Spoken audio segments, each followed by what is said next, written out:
Joining me today for the interview is my dear friend, my colleague, and my co-author, Mandy Stalets. Currently, Mandy is a high school math teacher at the University High School in Normal, Illinois. Now, little story time here from Tom. In November of 2014, I was presenting at the National Middle School Conference in Nashville, Tennessee. Now, while I was there presenting, I thought to myself, in between my sessions, I'm going to attend other sessions on assessment and grading. So one of the sessions I attended was Mandy and her colleague talking about their standards-based grading journey.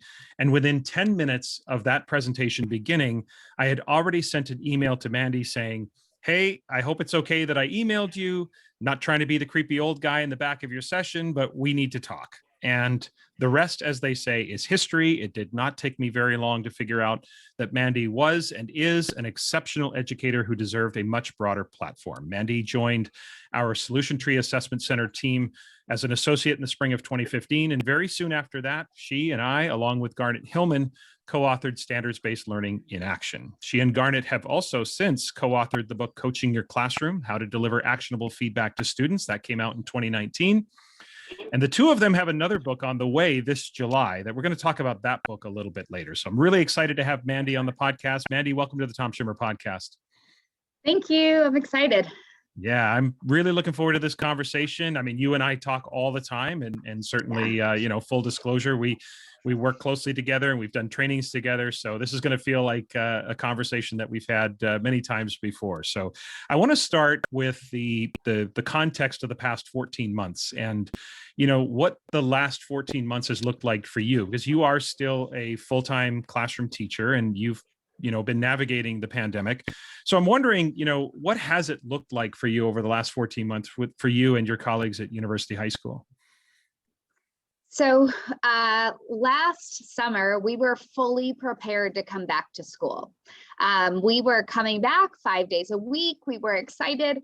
And about 3 days before the school year started in August, we got an email that said our school was shut down again.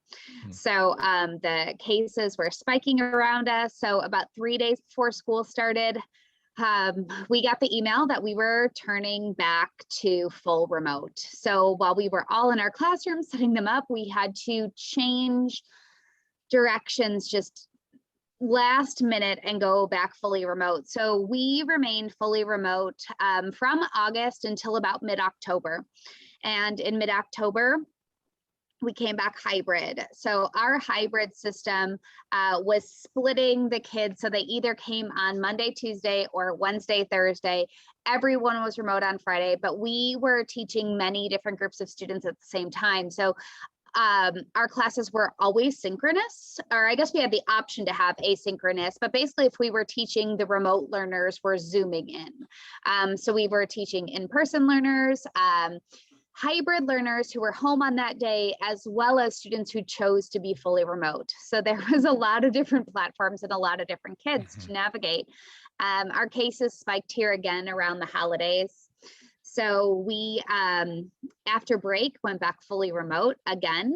That transition was really hard for us, for our kids, because they had a little bit of a taste of what in-person learning was like. It was pretty unique because at University High School, we have freshmen who are coming from 20 different middle schools and they don't know one another. They finally got to meet friends and see other people and be social. And then that was taken away really quickly. So being part of the university around that time, we had our spring break canceled. So wow. Trying to limit cases. Yeah, it's been a long semester, but we came back hybrid again in March. And we actually did it with a lot of success. So I'm sorry, we came back hybrid in February. And then in March, because of that success, then we came back, I'm calling it full-time, but 4 days a week. Okay. So kids would come back 4 days a week, and then everyone was remote on Friday. And we made it through the end of the year without shutting down. Our last day of student attendance was yesterday. Teacher Institute is today. So we've made it, but that's what our year looked like. It was challenging.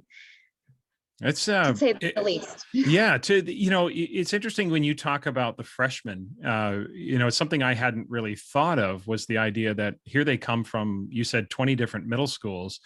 They show they part of the transition to high school, of course, is getting to know the school, making those social connections, getting to know your teachers, all of that really has relied on a face-to-face contact. So now that the school year has finished, how did that unfold for them? Like, how did you see those connections? Was it just delayed, or was it really different for them as they went through this school year compared to others? So what was really hard, and these are things that you don't think about, or I don't think about. So Hmm. the kids normally will come and shadow in the spring for high school. The eighth graders will come shadow. And then we have like freshman orientation. Well, with schools being shut down in the spring, the kids never shadowed. With Yeah. us being shut down in the summer, those kids, when they came back for hybrid, it was their first time ever setting foot in the building. Wow. So I remember the day before we came back, one of the kids was like, hey, where's your room? And it was this moment where I was like, I can't even say like in the math wing, I can't say room 202. Like and another kid was like, yeah, while we're talking about that, where do you walk in the building at? Yeah. And those are the things that it blew me away. Like, whoa, you don't even know, so I had said on that day, I'm like, okay, guys, you know what? You've never been in this building before. You don't know where the lunchroom is. You don't know what any of this is. So how about no learning tomorrow, right? Like when you come back, all we're going to do is we're going to take a tour. We're going to look at these, and I want you to bring all your questions, write them down, bring your schedule so you know where your classes are at. Like, let me show you where your teachers are. And we spent the day just walking room to room and just getting to know the building. But these kids don't know each other. So, and now there's only half of the kids there. So forming relationships was really hard. So as a teacher, we talk so much about the social emotional aspect, but there's also like, we really had to embrace that. And I'm not saying put content secondary, but in some aspects, put content secondary as they're transitioning back. There were some kids who came back for the first day, and that's the first time they had been around people and were just freaking out. And one moment that sticks out to me is I had a freshman girl who came to my last class of the day, and I said, hey, how are you doing? And she goes, good. That's the first time I've talked today. And I said, what do you mean? And she's like, I don't know anyone. She's like, I'm the only person here from a middle school, and I don't know who to talk to. So I'm quiet all day, and that I really took that to heart, and I really reflected on that. And, we need to leave space. I had to leave space for them to just talk and have downtime and just connect with one another. So I will say that yesterday in our last day, like my last class, they had said, in some aspects, it seems like the longest year we've ever had. And in some, it seems like the shortest because I finally just made friends. I was like, yeah. So it's been challenging. Wow. I just can't even imagine. I think it's so hard to fathom. I mean, this has been an incredibly challenging year for educators, but I can't imagine transitioning to a new school.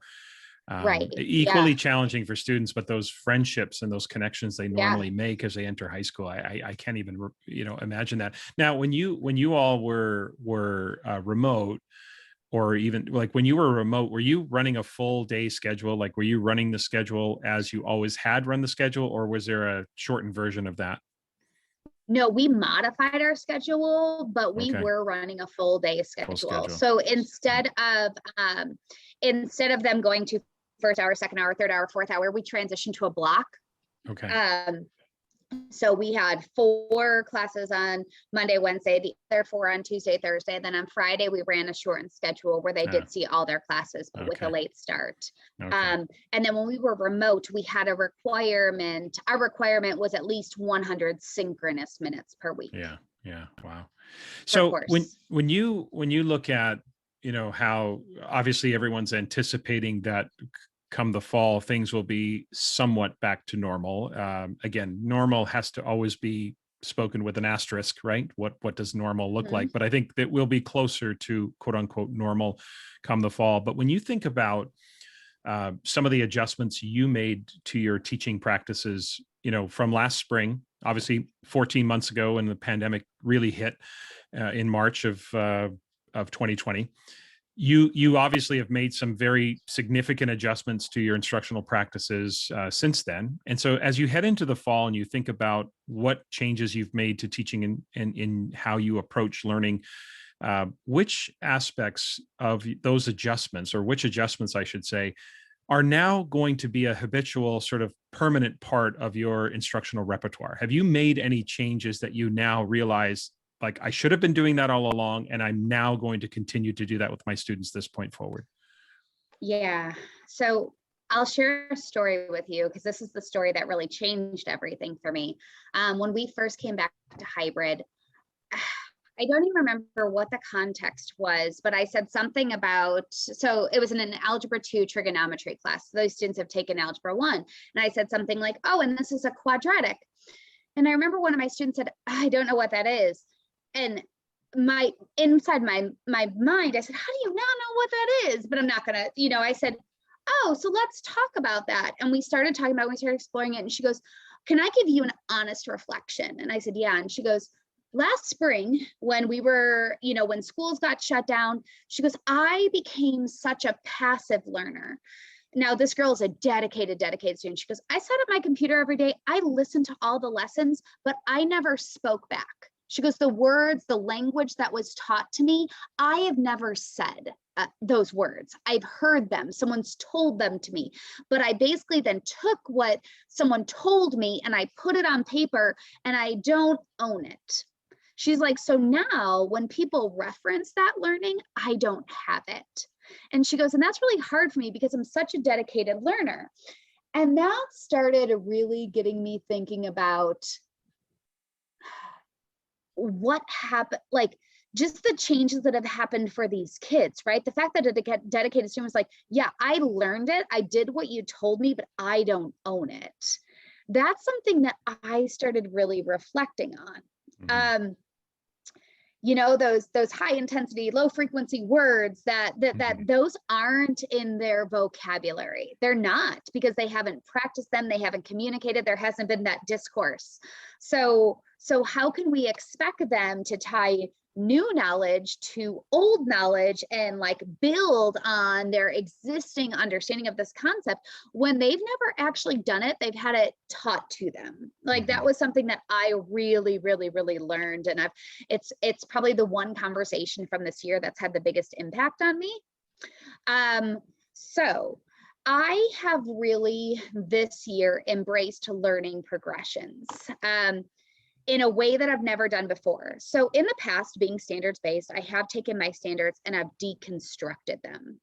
But I think in my past deconstructing standards, I more wrote them at the proficiency level, maybe a little bit below, so that students have like a list of criteria, like here's what it is. And then I started learning about learning progressions.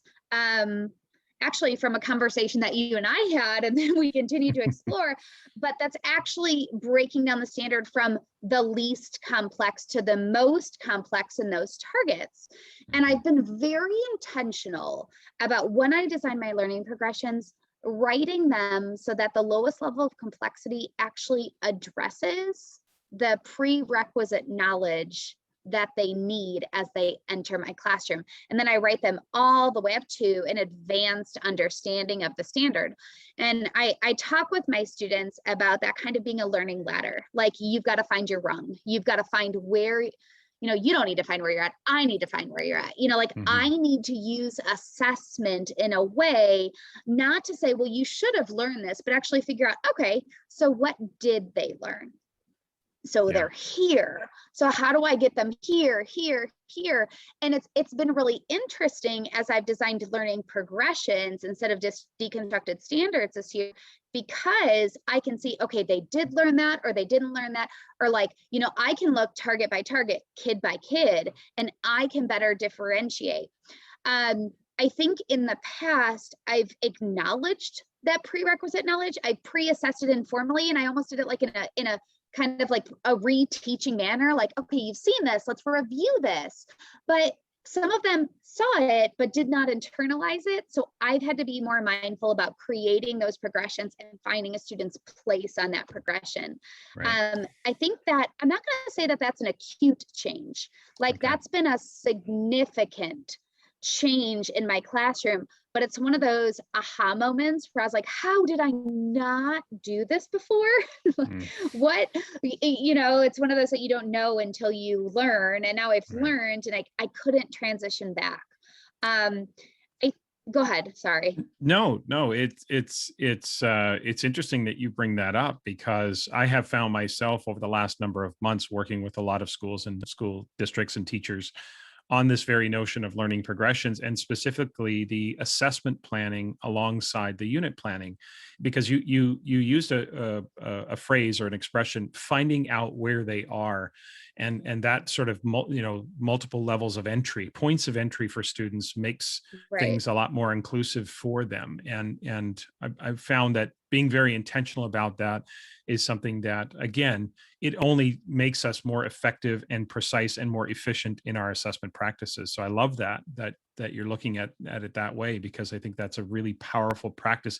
And not that you are see, sometimes I think people think that a learning progression is just this linear kind of lock step. You can't deviate from that. And I think that it's the spirit of it is understanding where they are in their learning. So can you expand on that a little bit? Because this misunderstanding that when you create a learning progression, you're kind of creating this restrictive kind of lock step sort of progression to learning, where it's not really meant to be as restrictive as it sounds. So can you talk a little bit about how you navigated through that?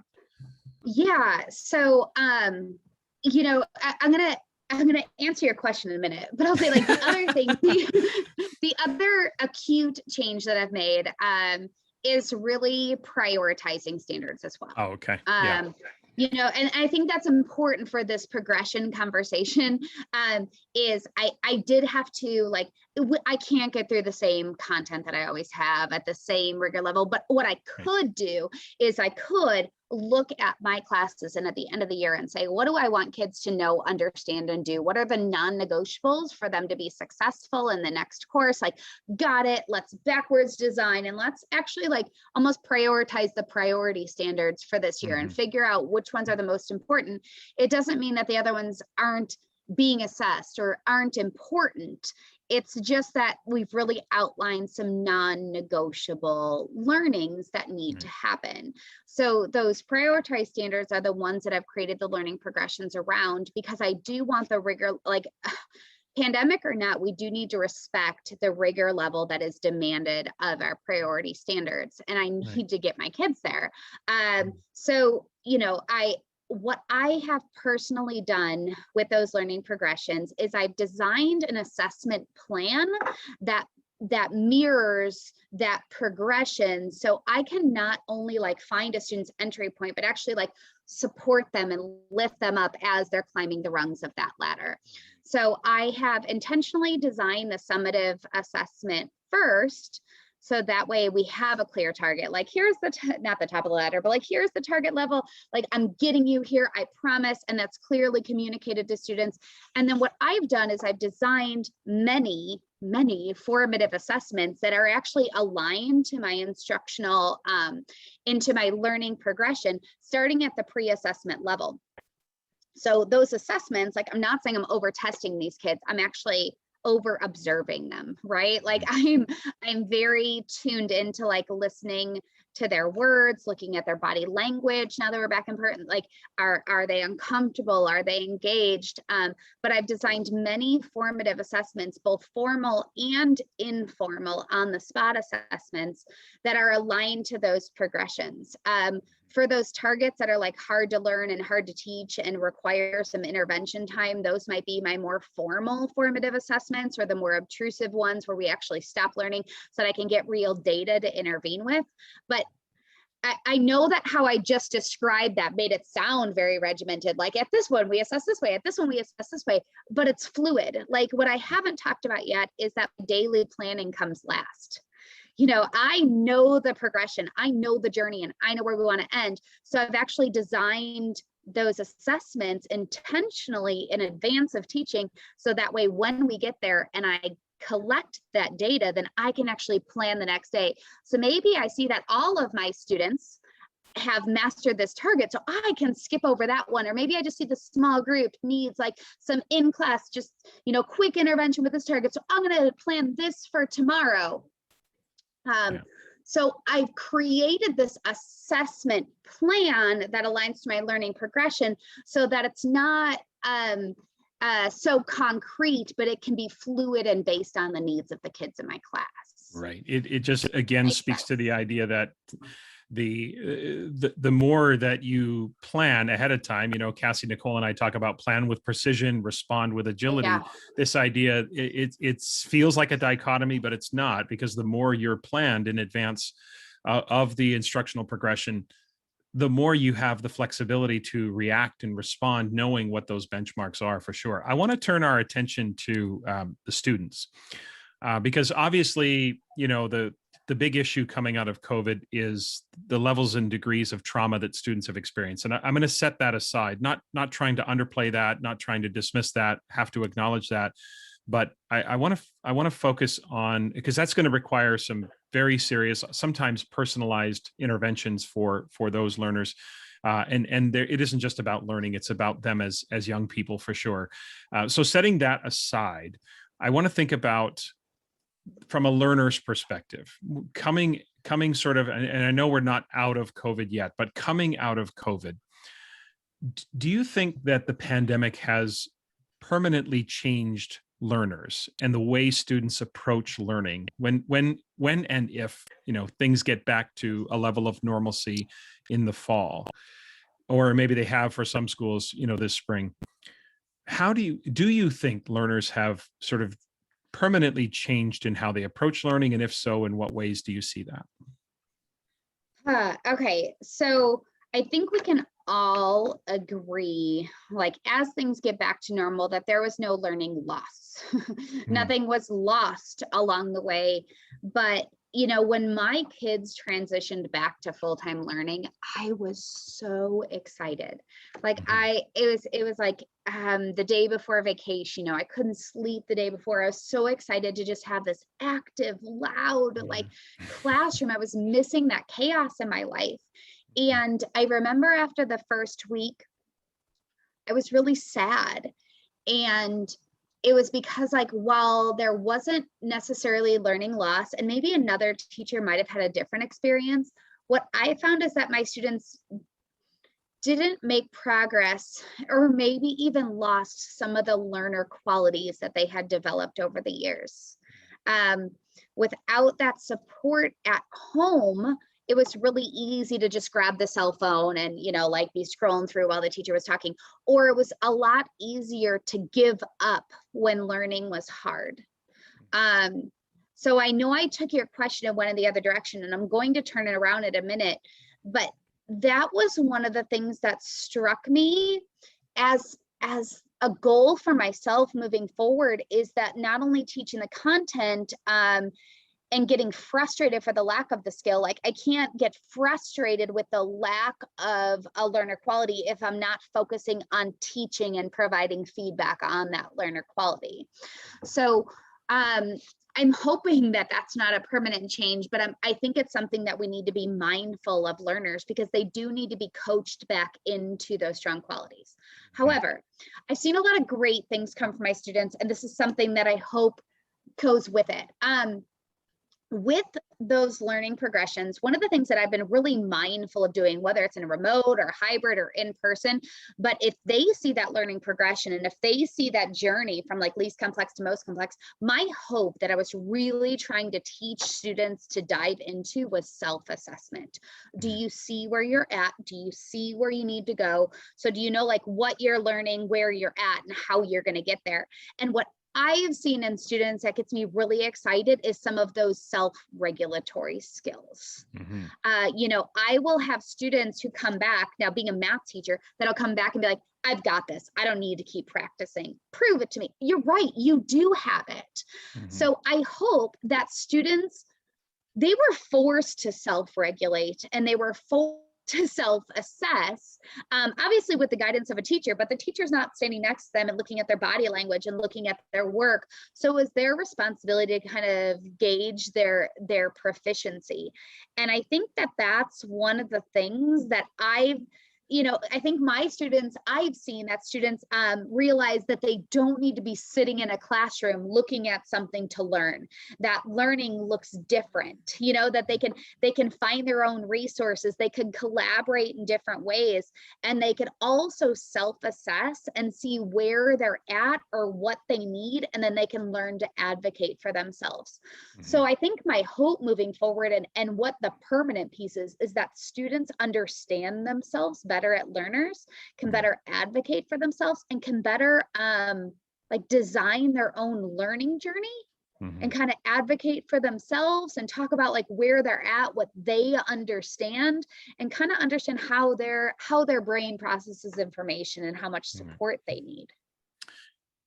The pandemic definitely afforded us and almost forced so many teachers to build those self-regulatory practices in classrooms because of the absence of students and because of where they were learning remotely, for sure. I want to shift now and talk a little bit about math instruction and assessment. I'm sure you've seen this as well, but I often see math as being a bit of a polarizing subject in education. Many have moved to a more sophisticated kind of problem-based, authentic approach to math instruction, while others can feel stuck in a kind of algorithmic, right, wrong, somewhat reductionist approach to math. So in your mind, what is the ideal way to approach math instruction, and subsequently, what is the ideal way to approach math assessment?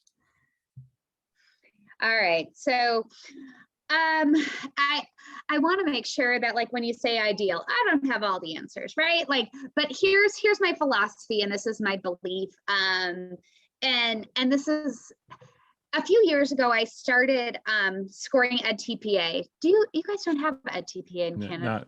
Not in Canada, no. So okay. Quick lesson for all of us. Very quick. Illinois University High School is a university lab school, so we service Illinois State University. So our purpose is to train pre-service teachers. So EdTPA is actually the portfolio assessment that pre-service teachers have to submit at the end of their experience, and they have to pass to get their teaching certificate. So it's kind of neat. And I started exploring that, and I was really just looking at kind of what you're saying. We really are polarized, there's either skill and drill or this huge big picture. And what I've found through that journey and through my experience and through mentoring pre-service teachers and working with the math department is there really needs to be a balance of three pillars. We need a balance of conceptual understanding. They need the concept, and they need to understand how they're going to connect that concept to old learning and build upon it.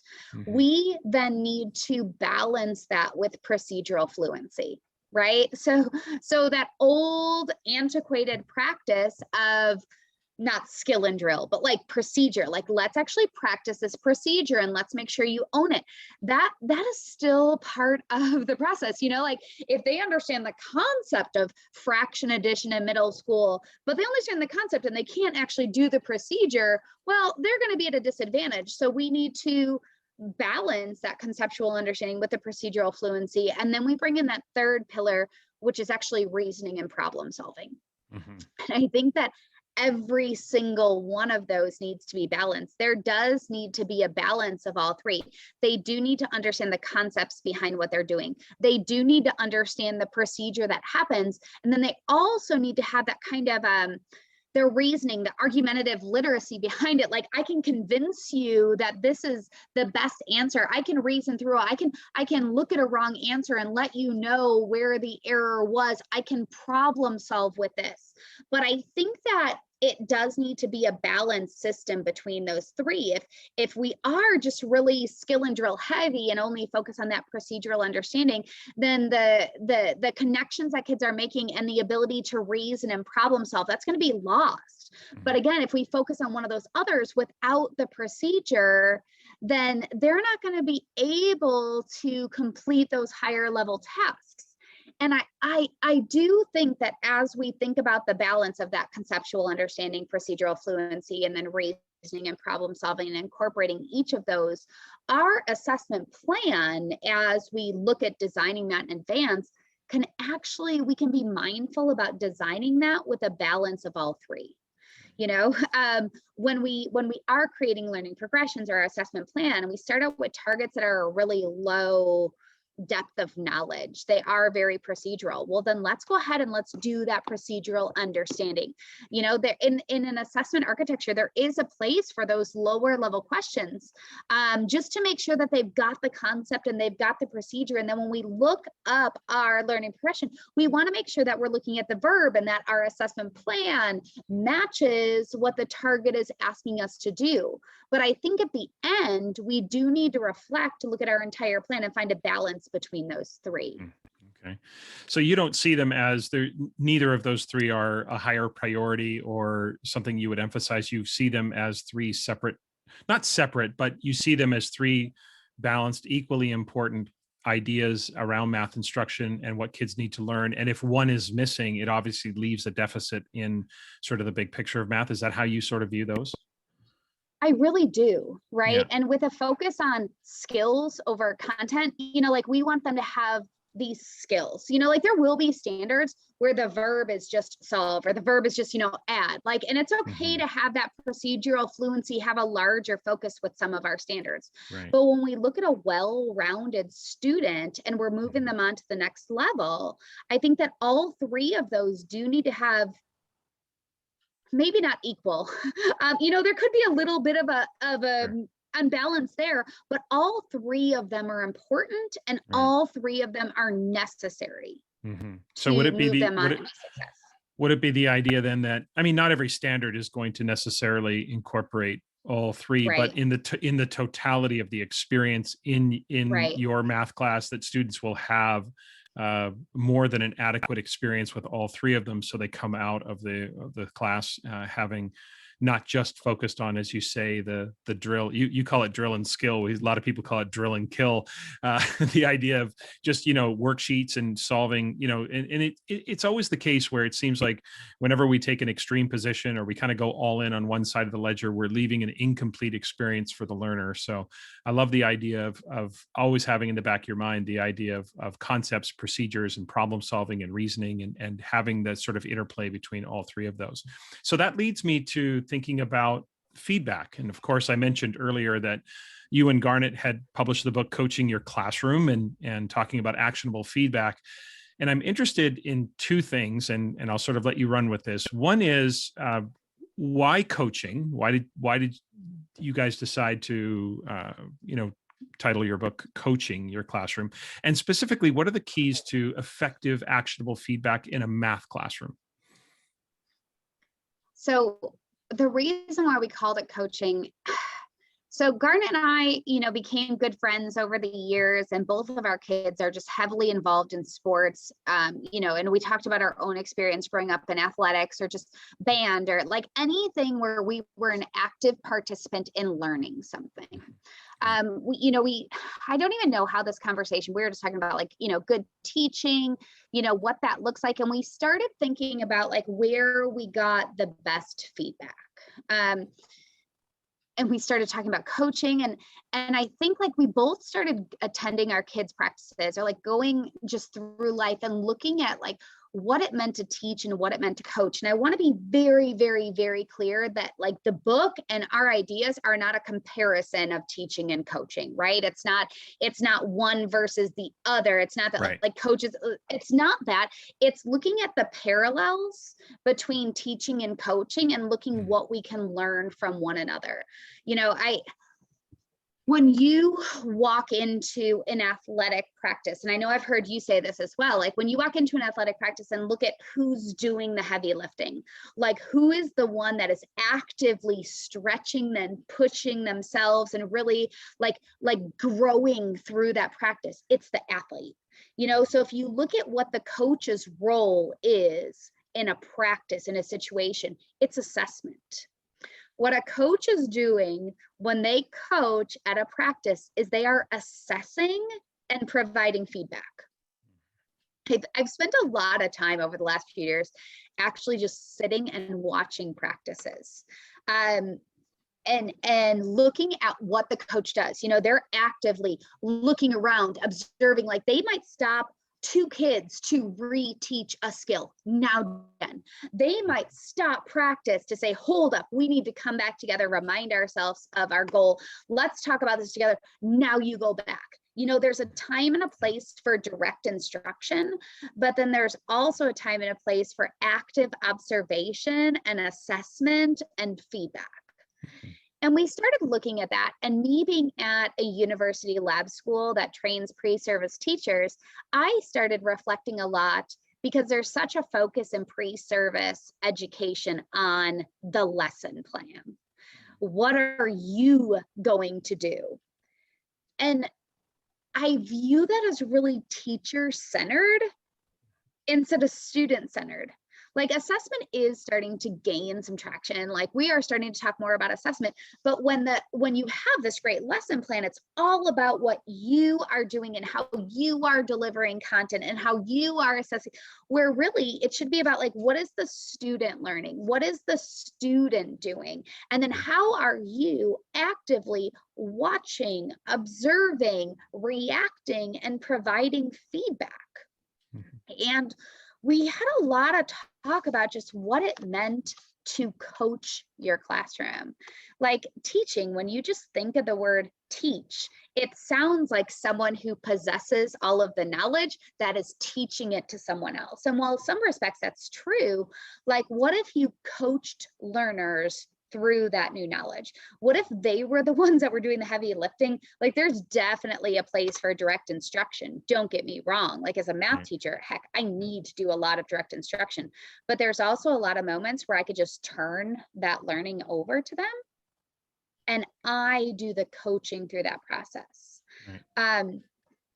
Because I think that feedback is more natural maybe in the ELA realm, like it's something where there's not a lot of pushback there because it's what we're used to. And in math, I think it's really easy to look at work and determine the correctness of the work. Where it's a lot different to look at work in mathematics and really think about the error that occurred and decide like, how do we coach someone? How do we look at this work and recognize strength? Relate them back to the target, provide them next steps. So we wrote that book and we explored that just because, when you look at the research that surrounds feedback, like feedback has one of the highest effect sizes out there on student learning when done correctly.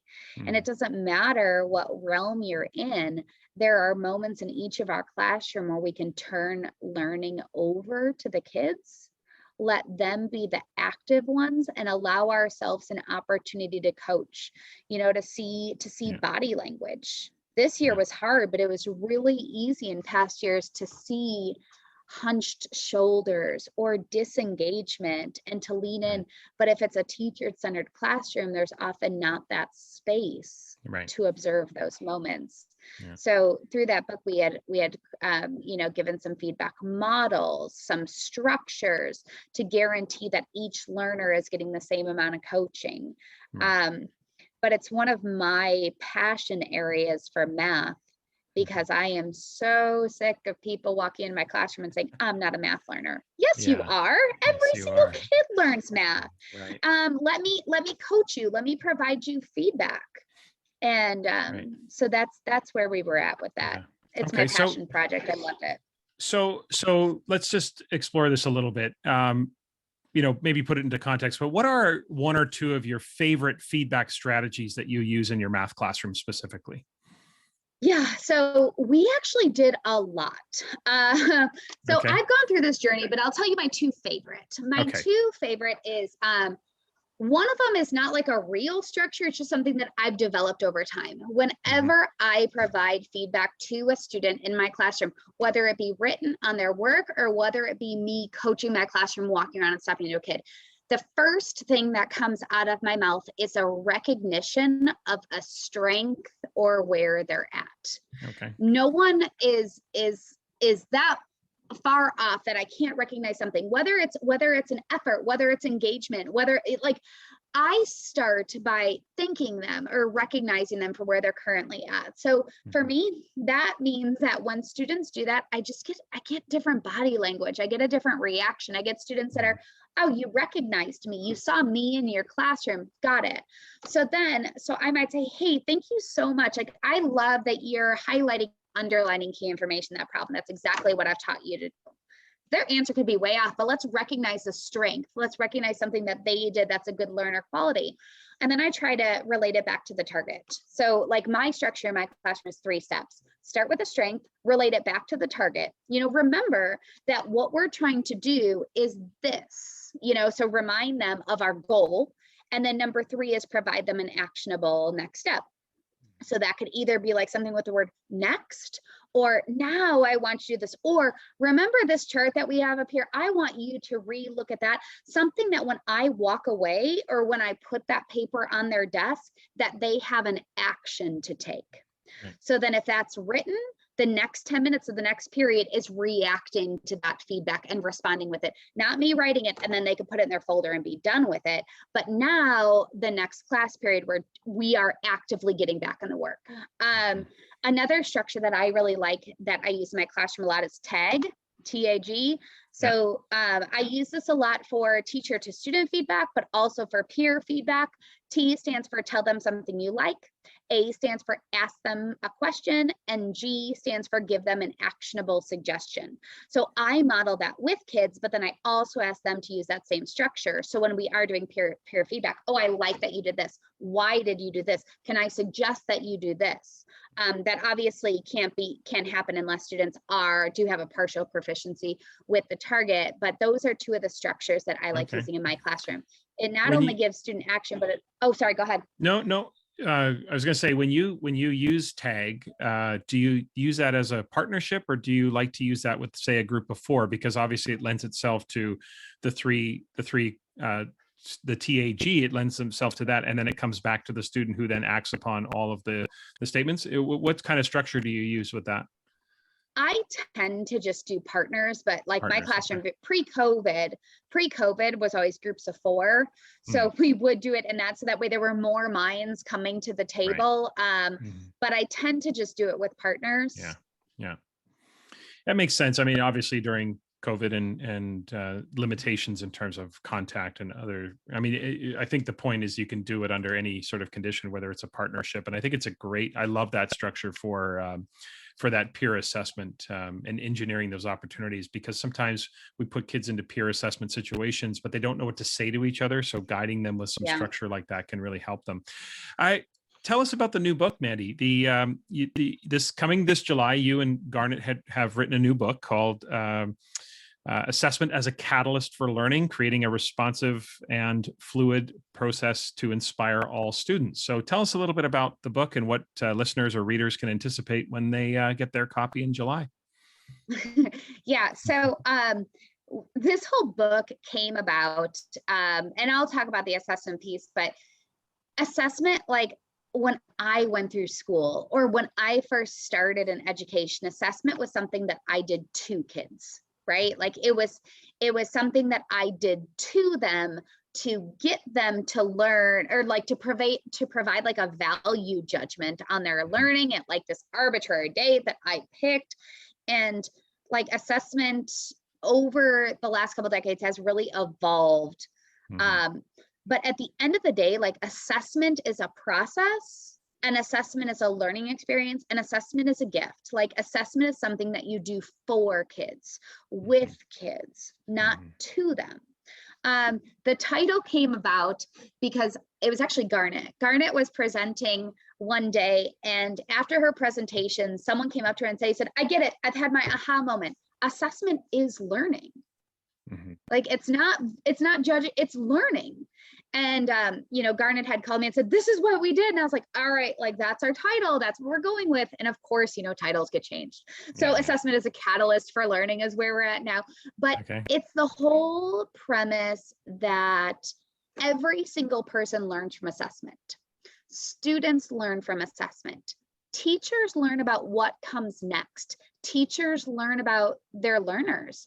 Teachers learn about learning styles. Teachers learn about their whole instruction if assessment is set up correctly. It's really easy to default to old habits and have assessment be a judge of student proficiency, which that is one of the purposes of it, but we need to repurpose that's like, it's how our team learns, it's how our team reflects.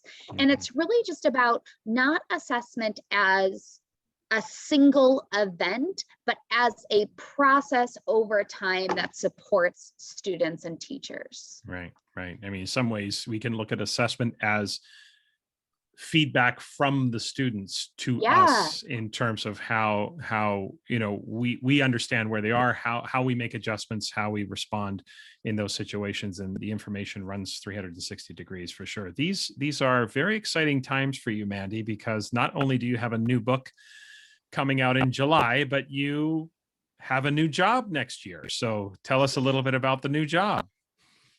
I do. I'm having this whole, Tom, like, thanks for reminding me how much no, I have really mixed emotions. So I love teaching and I love kids and I love math, and I am not ready to give up my classroom, but I am next year.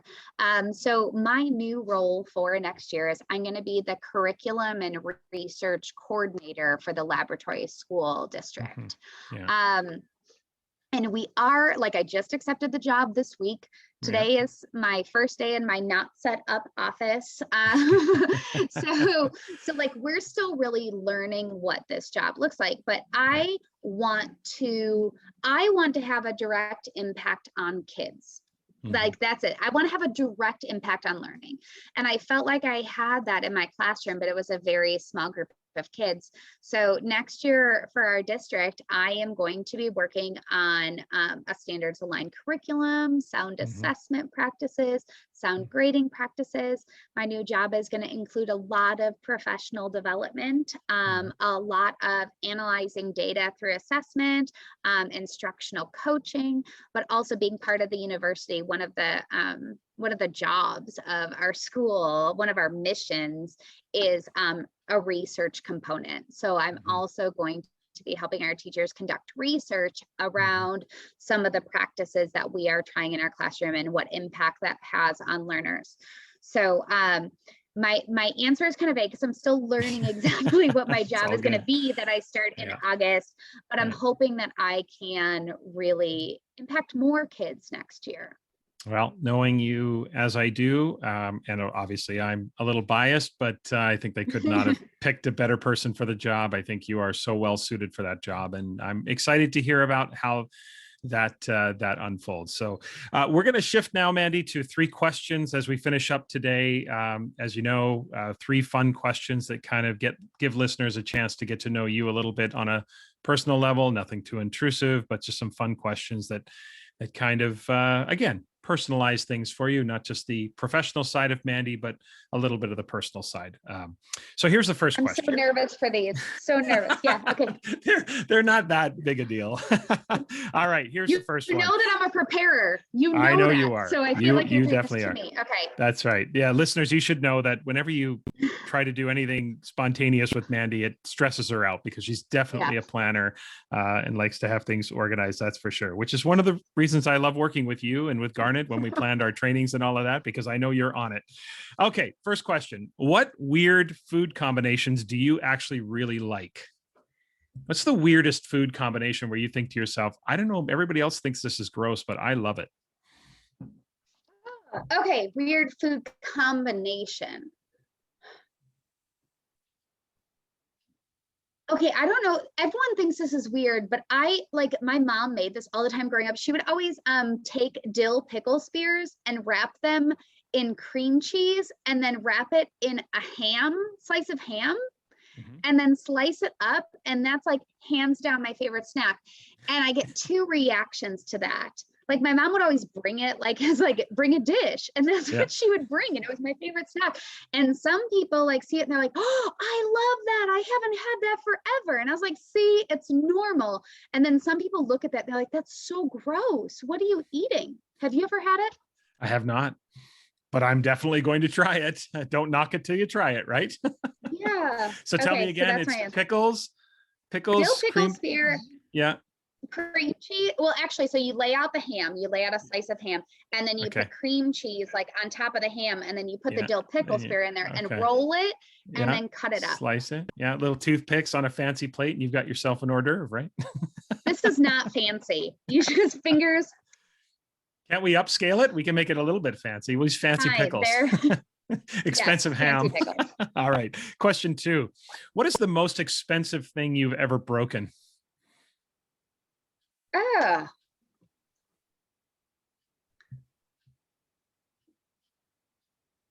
I don't break very much.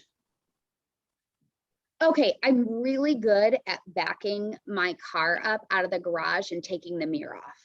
Like I do it a lot. Okay. Okay. All right. That can get So, expensive. yeah, so I actually, if you, there's always kids in the back of my car or dogs or something. And I really like, in my own defense, I'm trying to not hit children, and I end up taking the mirror off. But I got a new car like a couple years ago, and it has like the backup cameras and like it has lights in it now. Like I don't know why there's technology everywhere in my car. And I took the mirror off a few months ago, and it was so expensive to replace it that my mirror is currently just duct taped on. Oh, jeez. You got to It get a doesn't car really with the function. folding mirrors, the ones that can fold in so you can use your backup camera. Wow, that can get They expensive. fold. It does.